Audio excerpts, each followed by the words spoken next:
What's up, Kairos? Welcome back. Сонь сайхан юу яцгаана? Улдааг утсан байна. I miss you, bro. За энэ бичлэгэн дээр бол дөнгөж дуу хийж байгаа. Дуу хийж эхлэх гэж байгаа. Дуу хийгээд эхэлсэн. Тэгээд шинэ артист байгаа. Тэгээд дуунууд хийцэн. Дуунуудыг яаж хүмүүст хүрэхээ ойлгохгүй байгаа. Эсвэл буруу маркетинг ашиглаад байгаа. Эсвэл хаанаас эхлэхээ мэдэхгүй байгаа. Ер нь дуугаа яаж промот хийх вэ? Яаж хийсэн дуугаа сурчлах вэ гэдэг талаар өөрийнхөө бодлыг танартай хуваалцъя гэж бодсон. Тэгээ ер нь сүүлийн 2 жил стрим хийлээ. Сүүлийн 2 жил стрим хийхэд маш олон стримтэй ойрхон байдаг хүмүүс бол мэдэх байх. Чиний суг дууг сонсъё гэдэг стрим дээр бол ингэж дуу хийж эхэлж байгаа хүүхдүүд, найзууд, за зарим нэгэн дуу нь явахгүй байгаа хийцэн гэхдээ тэр нэг явахгүй байгаа дууга промот хийх зорилгоор реакшн бичлэг хийлгүүлээ. Энэ дууг сонсоод үзэж гисэн юмнууд маш их. Ер нь YouTube хийж эхэлснээс хойш тэрийг би яагаад ингэж байгаа юм бэ? Тийм.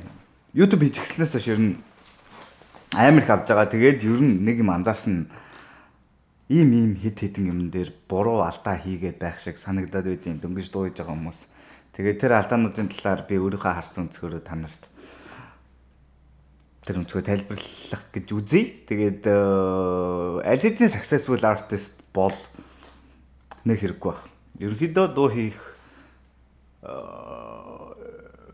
хийцэн дууны явахгүй байгаа гэдэг ч юм уу. Эсвэл юу гэдэг чинь те. Ямар нэгэн байдлаар дууга чи амар мундаг дуу хийцэн байдаг тэр чинь хүмүүс сонсохгүй юм ч гэдэг ч юм уу. Ямар нэгэн байдлаар танилтаар байхгүй whatever юу гэдэг чинь. Ямар нэгэн байдлаар промото буруу хийгээд байна л байгаа хүмүүст л баг зэрэг туслах гэсэн. Тэгээд орцгоё. За тэгээ хамгийн ихнийх нь бол клип хийх гэж бити яар. Яагаад гэвэл чи хүмүүс дууга хүрэх гэж байгаа болохоос биш чи кино хийгээгүй, чи клип хийгээгүй. Дуу хийх гэж байгаа нэртэйгээр клипийн тоглоод байгаа хүмүүс амар их байгаа байхгүй. Ялангуяа дөнгөж гарч ирж байгаа дүүнээр хаанагтайгээс цуглуулсан найз нарын хамгийн гангуй хувцсуудыг нөмсүүлээд таньдаг инфлюенсер охин хажуудаа бүжиглүүлээд туристийн машины урд өстө нэрэ forest of gang bang forest of гэдэг те. Тэр бол ерөөсөө чи биш. Чи бол хараалдсан жоох хүүхэд. Гэртээ эртгэн хараарэ гэдэг. Зам гарахтаа гарнаас бариарэ гэдэг. Тийм учраас бити клип хийх гэж яар. Тэрний оронд үнэхээр клиптэй дүрстэй тэрийг нүд чихийн давхар баясгасан байдлаар хүргэе гэвэл visual дээр инвест хий. Visual гэдэг нь одоо visual имерхүү артистууд байж болно. Ricky Morty шиг тийм trippy байж болно. Эсвэл анимегийн гоё эсгүүд байж болно. Киноны гоё эсгүүд байж болно. Ямар нэгэн байдлаар тиймэрхүү юмнуудыг өөрийгөө төлөөлүүлж тэр дууны ч утга агуулга, бит, цохилт, динамик, дээш доошоо хэлбэлцэх bridge whatever юу гэдэг. Тэр бүх юмтай аль зүйл чинь матч хийж байна. Эсвэл чиний дуулах гээд байгаа сэдвтэй, чиний personality-тэй, чиний backstory-тэй ер нь ингээ матч хийж байгаа кино юу гэдэг. Тиймэрхүү зүйлүүдийг илүү клип дүрс болгож ашиглаж тэн дээр илүү инвест хий. Тэгэхгүй клип хийх гэж яраад байдаг заяа.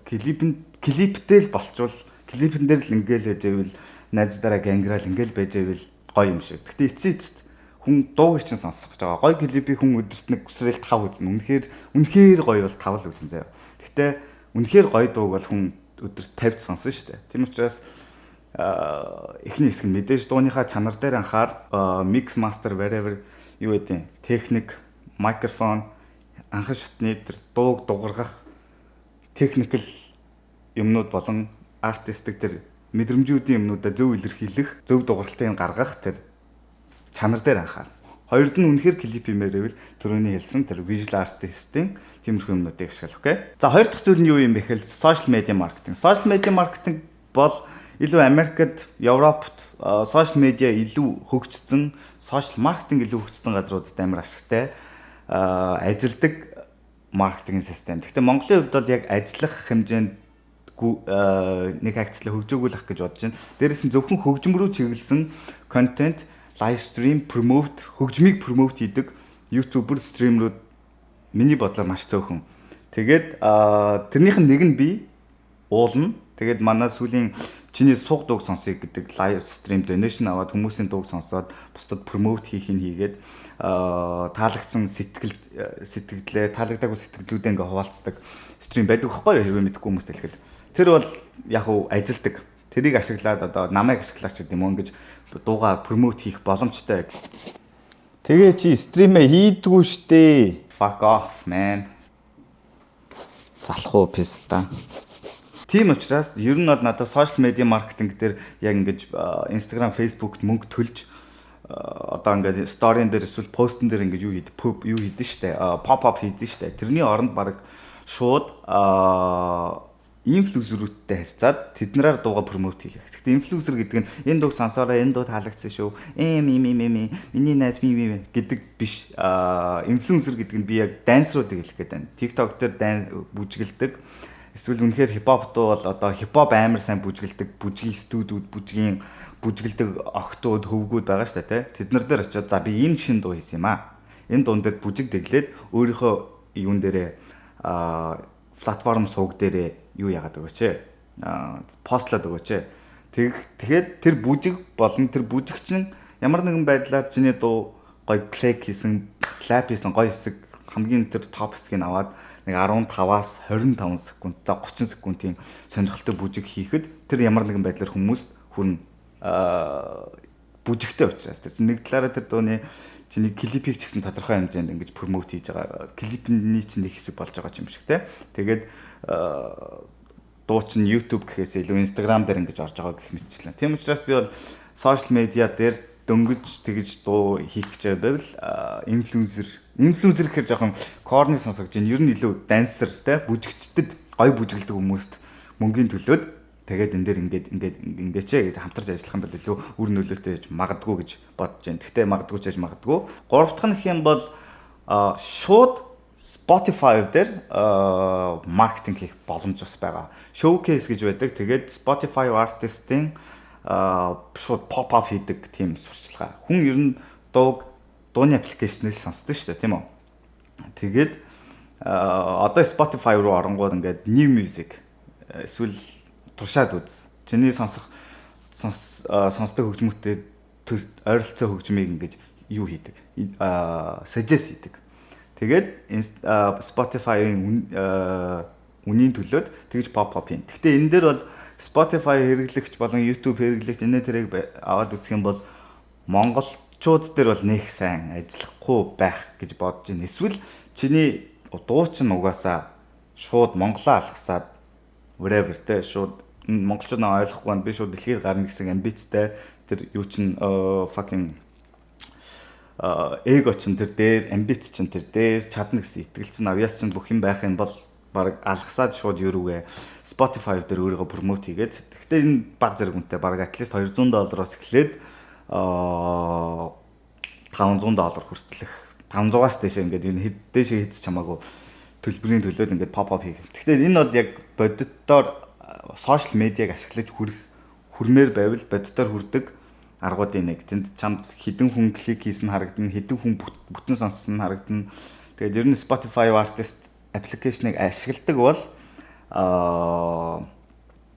мэдэх болно. Тэгээд давхар энэ дээр би өөрийнхөө бас бодлыг хэлэхэд за Spotify-ийн маркетинг кампэйнийг нь ашиглахгүй байсан чамаагүй дуунуудаа ямар нэгэн байдлаар official онлайн тэр сторуудад нь тавьж яах нь зөв. Apple Music, Spotify, whatever бүх хөгжмийн платформуд дээр байж байгаа. Тэр нь чамайг илүү гоё official харагдана. Хүнд үзүүлэхэд YouTube руу ороод ингээд жоохон тэгэл өмнө үзчихсэн бичлэг инээ дээр ингээд жоохон ааглаа шүү дээ. Яг дуу үзүүлдэг хүнд. Тэгэхээр чи Spotify-ийнхаа линкийг хэн нэгэнд өгөх, тушаад үзэрэй өгөхөд шууд тэр илүү legit харагдана. Apple Music ч юм уу whatever тэрнийхээ линкийг явуулгаад илүү legit харагдана. Тийм учраас дуунуудаа илүү чанартай болгоё. Тэгээд visual arts дээр нь илүү ажиллая. Тэгээд officially одоо SoundCloud илүү fan base болчихно. Илүү legit харагддаг гэх юм бол илүү юу ашиг. Spotify бол Apple Music-ийг ер нь голчлоо ашиглаж тэн дээр дуунуудаа цацаж байх юм бол илүү legit харагдах байгаа. Тийм. За дараагийн гэх юм бол миний анзаарснаар аль хэдийн successful эсвэл аль хэдийн дууга хийгээд эхэлсэн байгаа хүмүүстэй дуун дээр хамтарч орох. Одоо гэхдээ ямар Монголын A-list-ний, B-list-ний, C-list-ний гэдэг ч юм уу артистууд ямар үнэтэйгээр хоорондоо хамтардгийг мэдэхгүй байна. Яг тийм үйлчлэгээ үзүүлдэг тэгдэг артистууд ер нь хэрэг байд юм бол илүү найзан дундаа байдаг байх. Эсвэл үнэхээр гой шааж байгаа артистууд руу аль хэдийн од болцсон артистууд нь ханддаг ч юм уу илүү жоохон урваа хамааралтай ингэж явж байх шиг байна. Гэхдээ ер нь бол миний бодлоор бас дууга хүмүүст хүргэе. Өмнө нэг 5 дуу хийчээд яг болно гэсэн эвгүй нэг 16 такт эсвэл амар гоё дуулдаг бол те нэг артист нэг рэпертэй очиод за окей би чиний дууны чинь тахилтыг гоё ингэж дуулаад өгнө. Надаа ийм нэг хүүк байна. Чи энэ дээр нэг verse орооч. Хэд байдیں۔ Тэгвэл тэр нэг юм илүү legit артистууд. Тэгвэл бас хамаагүй тэнгэрийн артистуудыг сонгох юм бол нэгдүгээр дөнгөж гарч ирж байгаа юм чинь үн мөнгө нь хэд байдгийг яг үнийг мэдэхгүй байна. Тэгвэл тохиролцоонд хүрэх юм бол team артистууд бол байгаа байх. Рэпер ч гэсэн байгаа байх. Гэхдээ надад болохоор хитрхий legit team том артист мөнгө чинь байсан ч гэсэн шүү дээ, тэ. Хитрхий том артистуудтай хамтарч орох нэг аюултай зүйл нь юу гэхлээр чи чирэгдэн чи хажууд нь амар чирэгдэн. За окей. Чи бүр амар Jersey Club юу гэдэг амар ийм ингэж жагаад өөртөө найзуудаа гоё сонсогдоод байдаг. Тэгээд за би окей би энэ дэр гүн сортой ормоор байна гэдэг. Гүн сор чамайг нялгаж хэрэг ачаад тэн дээр гүн сорл илүү харагдан чи илүү чирэгцэн харагдан. Тэгээд комментууд ч гэсэн чамайг идэж уух болно. Гэхдээ яг нэг талаараа чи win ингээ ямар нэгэн байдлаар том платформ морч юм уу ингэж хүмүүст харагдчихж байгаа юм. Гэхдээ миний бодлоор л илүү lower болгоод одоо тэр мэдээж матч их тэр хамтарч байгаа артисттайгаа матч их нэгдүгээр чухал заяа. Тэгээд бас хит од артистыг бас сонгох нь буруу чи чирэгч чинь. Тэгээд дээрэс нь ямар артистыг сонгуул зүгээрээ гэвэл ихэнхдээ чимээгүй байгаа артистуудыг сонгож хамтарч дуу хийх юм бол нэгдүгээр тэр артистын хүлээж байгаа хүмүүс гэж байгаа шүү дээ. Одоо ингийн жишээ гэвэл К ах дуу хийгээгүй 2 жил болж байгаа чамтай comeback хийхдээ чиний дуун дээр яваад орох юм бол it's different. К ахыг хүлээжсэн хүмүүс давхар чамайг мэдчих болно. Who's the guy гэд чиний юу руу ч нараад профайл руу ч нараад босод дуунуудыг чинь сонсох магадлал өндөр. Яг гэвэл би маш олон удаа тэгээд сонсч байсан учраас олон хүмүүсийг тийм ээ. Тийм учраас энэ бас ажиллаж магадгүй арга. Тийм учраас ер нь бол яа тэгж бодож байна. За дараагийнх нь болохоор сэдв. Дууны сэдв гэдэг тал дээр. Ялангуяа за энэ бичлэг бол угаасаа мэдээж дөнгөж гарч ирж байгаа артистууд илүү фокуслж байгаа гэдгийг ойлгож байгаа. Тэгээд тэд нар ихэнхдээ тийнейжээс young adult нэг 16-аас 26 насныхан байгаа байх гэж найдаж байна тийм. Тэгээд дууны сэдв тал дээр эхнийхээ дууны сэдв тал дээр ер нь сүүлийн юг стримүүдээс ингээд хараад анзаараад тахад бол ингэж юм л да. Нэг бол амар юм бүр ингээ алуулцсан юм амьдралд нухлуулцсан бүр ингээд бүр ийм амьдрал үгийн сонсонгууд бүр үнэхээр ядарсан зовцсон. Тэгээ ингээд царайг нь харангуй 13 настай 14 настай өгчих заяа. Тэг үнэхээр амар амьдралд нухлуулсан тийм хүүхдээ. Тэгэнгүүт миний л өнцгөр штэ яг ингээ матч хийдэггүй байхгүй юу. Яг хүний амьдрал янз бүр байж болно. Хүний амьдралдаа ингээд тэрийг стори телингээ яаж хэлэх нь арт бол арт те. Яаж илэрхийлэх нь бол хамаагүй. Гэхдээ заримдаа ихэнхдээ ер нь л ихэнхдээ хит их юм амьдралын хэцүүг дуулж гарч ирнэ гэдэг амар хэцүү. Дээрэс нь чи өөрөө ямар ч экспириенсгүй бол 16-тай хүүхэд амьдрал дуулаад байна гэдэг аюу сонио. Одоо хуучин бол болдог байсан байж магадгүй л да. Яг хав Люминогийн гэрэлт хорвоод гэдэг дуу бол MC 21-тай байсан гэдэг. Тэгтээ тэр дуу бол ямар амар дуу вэ те. Юм болгон харьцангуй байдаг. Гэхдээ гэрэлт хорвоо гэдэг дууг хийхээс өмнө Люмино хідэн дуу хийсэн бай. Хідэн альбом хийсэн бай те. Өвөл гэдэг дуугаар эхэлсэн гэдэг ч юм уу те. Тэгэхээр эхлэл тал дээрээ илүү сэдвийн хүрээнд бас хит хүн сэдвийг хит ингэж те хүнд амьдрал туулснаа рефлекс хийж эсвэл та нарын мдэггүйг би мэднэ гэж ингэж пүшилж орж ирэх нь одоо залуу хүмүүстэд тохиромжгүй санагддаг. Тэгээ нөгөө талаасаа бас хит гангерж орж ирэх нь хит орж ирээл зүгээр хэн мэддэхгүй баашгаа гарч ирээл бүгдийг чи алны хитэн forest of stone-ээр forest of гэдэг. Тэгэнгүүт юу вэ би чамаа танихгүй шүү дээ чи хэн блэ гэмээр санагддаг байхгүй. Тийм учраас сэдвийн хүрээнд бас хит ер нь абсолют юмыг сонгоод хэрэггүй хит гангерх гад хэрэггүй гэж бодож байна. Хит амьдрал дуулах гад байх хэрэггүй гэж бодож байна. Тэгээд тэд нар тийм тэгээд хайр дуулдаг. Хайр дуулангууд сонсогчдын хүлээж авч байгаа зүйл нь амар тэнэг гэдэг заяа. Хайр дуулчингууд хүмүүс за энэ нь одоо хайр л дуулчин дөнгөж гарч иж байгаа артистууд дандаа хайр дуулдаг. Нялцсан шалцсан юм. Тийм угаасаа чадваргүй сонсогдсон дөнгөж гарч иж байгаа юм чинь хайр дуулна. Гэхдээ би хайр дуулахыг дөнгөж гарч иж байгаа артист рэпрүүдэд зөв гэж боддог. одоо logically. Яг тэгэхээр 16 та хүүхэд мөнгө дуулъя. Мөнгө байхгүй. Амьдралд бол experience байхгүй гэж яг тийм юуд болох юм. Тэгэхээр тэр хүүхэд юу мэдэрснээ, юу харснаа, юу илүү одоо дуу бодвол дуу илүү жинтэй дотроо мэдэрсэн зүйлээ ингэж бишиж гаргадаг байлгүй дээ. Тэгэхэд 16 17 наснд бол хайр, шохоорхол, үерхэл, охин, тэ хаягдалт гэдэг зүйлүүд илүү бид нар тийнейж байхад эсвэл young adult байхад ер нь бол ингэж жинтэй ордон шүү дээ, тэ. Тэр филингээ дуун дээрээ гаргаж зөв илэрхийлж чадах юм бол миний хувьд бол сэдвийн хүрээнд бол хайр сонгох бол ямар ч асуудалгүй гэж боддог. Тэгтээ хит шалчгаар байгаад байдаг. Эсвэл сонсогчд нь нөгөөх нь шинэ артист угаасаа одоо юу гэдэг чи чадвар нь муу болохоор за биш юм байна гэж хайцдаг. Тэнгүүд дуу хийж байгаа хүмүүс нь за окей хүмүүс угаасаа хайрын дуу сонсохгүй илүү ийм сонсъё гэдэг сонсдог юм чинь ийм хий гэдэг хандлагатай байдаг болохоор энэ хоёрын сонсогч юм хийх гэж байгаа хоёрын хоорондох зөрүү нь ингэж зөрлөдөд идэм шиг санагдаад байдаг байхгүй юу. Тэгэхээр миний бодлоор хайр сонгох нь бол буруу биш. Гэхдээ тэрийг үнэхээр жинкнээсээ гоё артистыг илэрхийлж чадах юм бол that's the way. That's the perfect way, okay? Yeah. За тэгээ хамгийн сүүлийнх нь бол бити бууж өг. Ерөөсөө бити бууж өг. Үнэхээр чи өөртөө итгэж байгаа хийн гэж бодож байгаа үнэхээр энэ зүйлд хайртай, patientтэй бол хизээж бити бууж өг. Сэтгүүлээлээ чамайг олон хүмүүс муулна хэлнэ 9 жороор хэлнэ найзуучаа хөөргөн танихгүй хүмүүс чинь буушээд болгоно янз бүрийн юмнуудтай л тулгана. Яа гэвэл ямар нэгэн зүйлийг одоо энэ бичлэгийг ч гэсэн ямар нэгэн дууг ямар нэгэн байдлаар паблик болгоно гэдэг бол эр зориг. Энэ амар их зориг шаарддаг. Тийм учраас би бичлэгэн дээр орж ирж байгаа, стрим дээр орж ирж байгаа тийм хүмүүсийн дуугийн цацсны зоригийг нь энэ зүйлд ингээд цагаа зарцуулаад чанартай чанаргүй ч гэсэн хамаагүй цагаа зарцуулаад юм сэтгэлдээ төрсөн мэдрэмжээ дуулгаж илэрхийлэх гэж байгаа хүмүүс болон хүүхдүүдийг маш их хүндэлдэг. Тийм учраас хэлдэг байнга зүйл маань бол бити бууж өг. Угаасаа одоо юу гэдэг чи гинжин энэ хугацаанд энэ стейж дээр очихын тулд 20 жил зүтгүүлсэн тийм үү? Магадгүй за 20 арай өрөхгүй байх. 15 6 7 жил бол зүтгүүлсэн байгаа. Тэгжээж энд ирж байна тийм үү? Бууж өгөөгүй байхгүй юу? Нуурам ээ.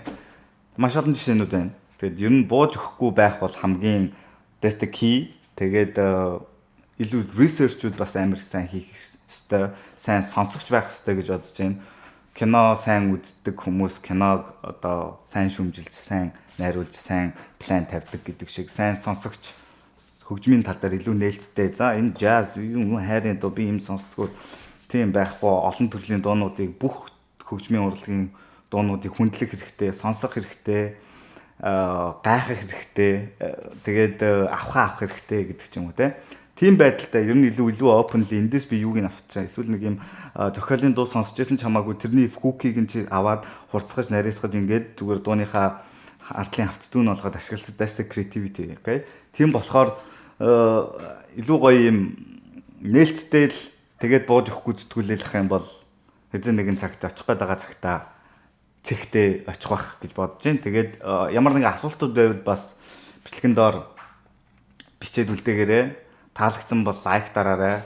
Тэгээд хүнд үзүүлмээр байгаа бол бичлэгийн минь шеэр хийгээд хүмүүст дамжуулж үзүүлээрэй. Тэгээд subscribe хийгээд ойрхон байж байгаарай. Тэгээд олон асуултууд ирэх юм бол асуултанд хариулсан, асуувал хариулъя гэсэн нэгэн бичлэгийн session бас бодоод байгаа. Тэгэхээр асуултууд байх юм бол бичээд асуугаарай. Гэхдээ ямар ч сэдвэр ганц хөгжим гэлтгүү ямар ч сэдвэр байж болно. Тэгээд чадхаараа хариулъя. Та нараас ч гэсэн гоё асуултууд бас байна. Тэгээд хоорондоо ярилцаад явж болно. Тийм учраас лайк дараад subscribe дагаад ойрхон байж байвал маань ч бас ойрхон гарч ирээд байх болно. Тэгээд хамт байсан баярлалаа. Peace.